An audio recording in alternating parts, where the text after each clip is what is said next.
Break के बाद आपका स्वागत है। हम बात कर रहे थे लोक सेवा अध्यक्ष की नियुक्ति की, जो अब सवालिया चिन्ह खड़े कर दिए हैं, जिस पर भाजपा के ऊपर लोक सेवा आयोग के अध्यक्ष की नियुक्ति अब एक चर्चा का विषय बन गई है, क्योंकि अब रितु चौहान के बाद ये आरोप लगने लगे हैं भाजपा के कि अब लोक सेवा अध्यक्ष जो हैं उनकी भी नियुक्ति कहीं ना कहीं एक नेता की सिफारिश पर हुई है, एक नेता के इशारे पर हुई है। इस वक्त जुड़ रहे हैं हमारे संवाददाता न्यूज रूम से जुबेर कुरैशी।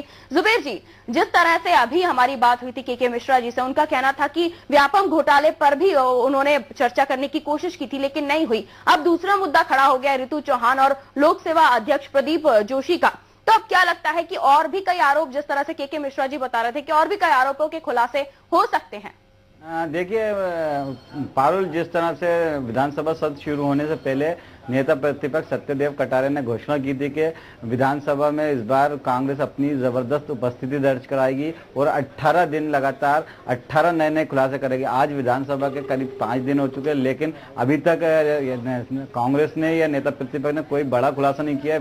व्यापम को ही लेकर मुद्दा चल रहा है, व्यापम ही एक मुद्दा बना हुआ विधानसभा में, इसी को लेकर रोज वहां पर हंगामा होता है। आज भी जो नेता प्रतिपक्ष ने खुलासा किया वो भी कहीं ना कहीं व्यापम से जुड़ा हुआ है। बात कम कर रहे हैं रितु चौहान की, तो रितु चौहान ने 2009 में डिप्टी कलेक्टर की MPPSC से डिप्टी कलेक्टर की परीक्षा पास की थी। उनका आरोप है नेता प्रतिपक्ष का कि जो परीक्षा हुई है ये CM को ओबलाइज करने के लिए की गई थी, और जो उसके चेयरमैन है मध्य प्रदेश लोक सेवा आयोग के पूर्व चेयरमैन है प्रदीप जोशी, उन्होंने CM हाउस में बिठाकर रितु चौहान से ये परीक्षा दिलवाई और पास कराई गई। उनका नेता प्रतिपक्ष का ये भी आरोप है, उनका कहना था कि जो PSC में जो फॉर्म जमा होता है, आवेदन फॉर्म जमा होता है, उस आवेदन फॉर्म में एक कॉलम होता है जिसमें आय का प्रमाण पत्र का भरा जाता है, लेकिन इस आवेदन में उस कॉलम को खाली छोड़ा गया है, जिससे साबित होता है कि कहीं ना कहीं इस मामले में गड़बड़ झाला किया गया है। और अगर ये जो कॉलम छोड़ा गया है ये नियम विरुद्ध है, और अपने आप अगर कोई दूसरा उम्मीदवार ये काम करता, ये कॉलम खाली छोड़ता, ब्लैंक छोड़ता, तो उसका आवेदन निरस्त कर दिया जाता है। लेकिन रितु चौहान के मामले में ऐसा नहीं किया गया है। रितु चौहान के मामले में जो आवेदन डॉक्यूमेंट भी पेश किए पारुल, आज डॉक्यूमेंट जो पेश किए उसमें भी उन्होंने ये दिखाया है कि जो क्लॉज था, नियम कायदे के बताता है, जो मध्य प्रदेश लोक सेवा आयोग के नियम थे उनके भी दस्तावेज पेश किए, और उन्होंने ये दिखाया कि साफ उस नियम में लिखा है कि कोई भी कॉलम ब्लैंक या खाली नहीं छोड़ा जा सकता। लेकिन रितु चौहान के मामले में वो कॉलम खाली छोड़ा गया। उनका साफ कहना था नेता प्रतिपक्ष का कि जिस तरह से RSS के प्रचारक जो विनोद के कहने पर पूर्व मध्य जोशी है, उनकी नियुक्ति अध्यक्ष के पद पर की गई मध्य प्रदेश। जुबेर जी, आप हमारे साथ बने रहिए। इस वक्त दीपक विजयवर्गीय जुड़ रहे हैं हमारे साथ, बीजेपी प्रवक्ता। दीपक जी, बहुत बहुत स्वागत है स्टेट न्यूज में आपका। बीजेपी पर इल्जाम लगे हैं कि लोक सेवा आयोग के जो अध्यक्ष हैं उनकी नियुक्ति आपके नेताओं के इशारे पर हुई थी, क्या आरोप सही है? देखिए, लोक सेवा आयोग के अध्यक्ष की नियुक्ति पूरी तरह विधि सम्मत हुई थी और कानून के निर्देशों का उसमें पूरी तरह पालन किया गया है जी। लेकिन रितु चौहान का भी मुद्दा उठाया है कांग्रेस ने अभी, प्रतिपक्ष ने अभी, तो रितु चौहान के जो आय का जो कॉलम था उसको खाली छोड़ा गया है, तो क्या वाकई सिफारिश की गई थी रितु चौहान के लिए? देखिए, ऐसा है, कांग्रेस पार्टी कोई दूसरी नियुक्ति अगर होती है तो उसको एक्सेप्ट करते नहीं है। कांग्रेस पार्टी अगर कोई मनगढ़ंत आरोप लगा रही है तो उसके इससे बाज आना चाहिए। कांग्रेस पार्टी की जो छवि है जनता के बीच वैसे ही बहुत खराब हो चुकी है, और ऐसे बेबुनियाद बातें करेंगे। लेकिन इस तरह के दस्तावेज जो सत्यदेव कटारे दिखा रहे हैं उससे तो आपकी छवि खराब हो रही है। देखिए, ऐसा है कि भारतीय जनता पार्टी की सरकार जनता के प्रति समर्पित सरकार है, जनता की सेवा के लिए काम कर रही है जी। और छवि तो कांग्रेस की खराब है। अगर इस तरह के झूठे आरोप लगाएंगे तो उनकी छवि और खराब होगी।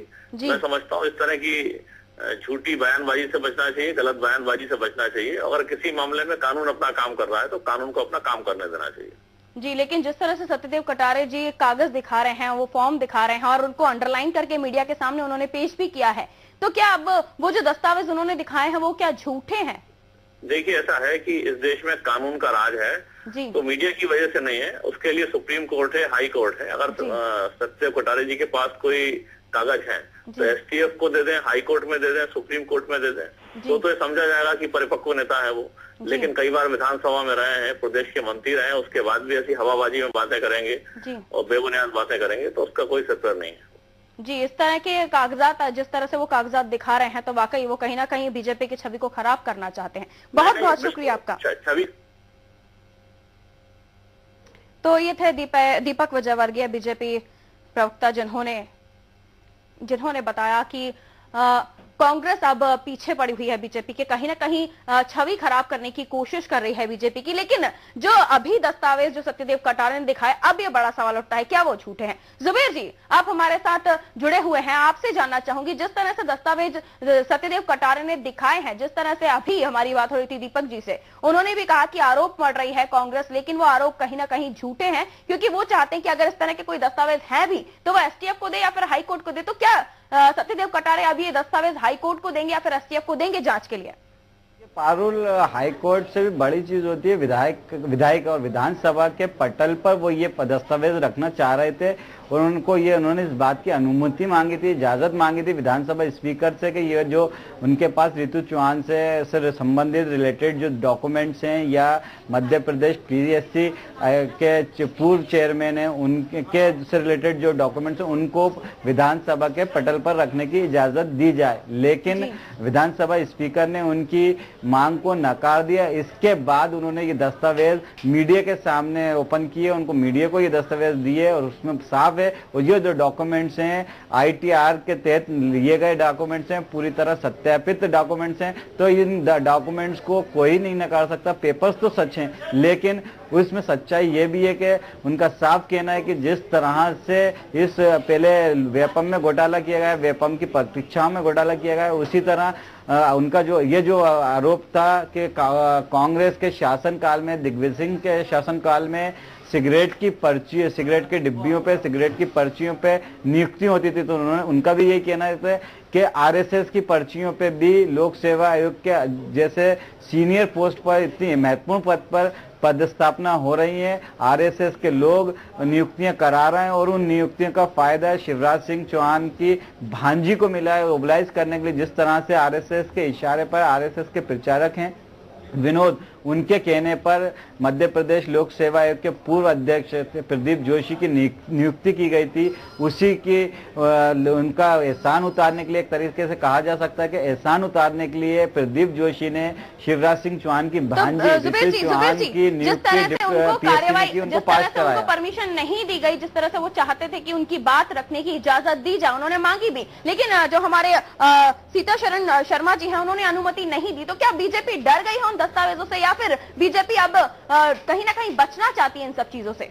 देखिए, अब बीजेपी इस मामले को लेकर पूरी तरह डिफेंस में आ चुकी है और कांग्रेस उसी तरह लगातार कांग्रेस का अटैक लगातार जारी है। तो जिस तरह से विधानसभा स्पीकर पर भी उनका आरोप लगाया था कि सत्यदेव कटारे ने कहीं ना कहीं दबी जबान में सत्यदेव कटारे ने यह भी आरोप लगाया है कि विधानसभा स्पीकर पक्षपात कर रहे हैं। एक विधानसभा का पद जो होता है बहुत निष्पक्ष पद होता है, उस पर एक ऐसे व्यक्ति की नियुक्ति होती है जो दोनों पक्षों को, दोनों दलों को लेकर चलता है। लेकिन विधानसभा स्पीकर सीता शरण शर्मा कांग्रेस की और विपक्ष की आवाज को दबाने की कोशिश कर रहे हैं और पक्षपात कर रहे हैं। इस बारे में भी हालांकि सत्यदेव कटारे ने खुलकर नहीं बोला, लेकिन दबी जबान में ये बात उन्होंने स्वीकार की है। जी, कहीं ना कहीं पक्षपात का आरोप लगा दिया है अब बीजेपी पर और विधानसभा की कार्रवाई पर, क्योंकि कांग्रेस को अपना पक्ष रखने नहीं दिया गया, उन्हें अनुमति नहीं दी गई।